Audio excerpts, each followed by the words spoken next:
After returning from his fourth voyage, Sinbad had promised himself he would never step on a ship again. But fate had other plans. Within a few months, the old fire of adventure woke up inside him again. The same longing to see the world. I must reach the harbor by sunset. So he chose a strong ship and an experienced old captain at the port of Basra, and once again set sail into the unknown.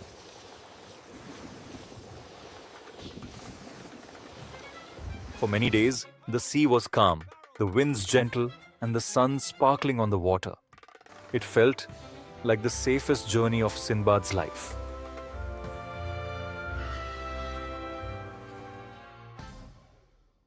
But the sea never stays the same. One night, without warning, the sky turned black and a monstrous storm crashed upon them.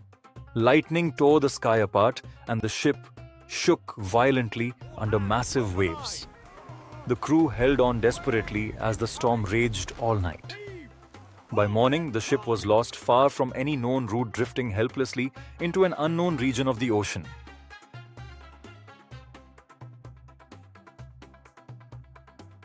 After days of confusion, the sailors spotted a lush green island. Exhausted and thirsty, they anchored and stepped ashore. At first, the island seemed peaceful with birds chirping and a thick forest covering the land. But as they walked deeper into the forest, something strange happened. The forest became too silent. Sunlight barely reached the ground.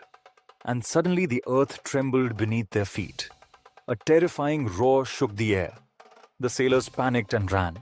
But the path they came from had mysteriously disappeared, as if the forest had changed its shape. Before they could understand anything, a gigantic creature emerged from the trees, taller than any building with burning red eyes. The sailors scattered screaming, but the giant caught them easily, picking some up on his shoulders and dragging others into the forest. Sinbad and two companions hid inside a dark cave like hollow and waited in fear. Sinbad whispered that no matter how powerful the giant was, there had to be a way out.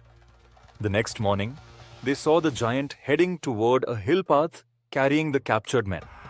Sinbad quietly followed with his two companions. From the top of the hill, they saw a wide valley filled with broken palaces and ancient ruins. It looked like a destroyed human city, now taken over by giants. The giant threw the captured sailors into a huge stone chamber. Sinbad saw old symbols on the ruined walls and realized that giants had turned this abandoned city into their home. Sinbad waited for night. The giants were less alert then. When darkness filled the valley, he and his companions sneaked into the stone chamber and freed the terrified sailors. They were almost out when they heard heavy footsteps. A giant was approaching the hill path.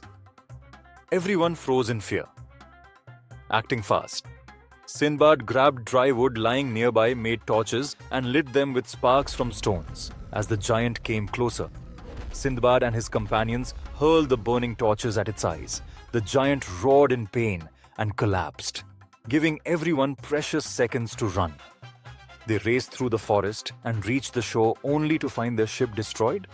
The only thing left was a small broken boat. Sinbad said it was their last hope. They pushed it into the sea and climbed in, praying for survival.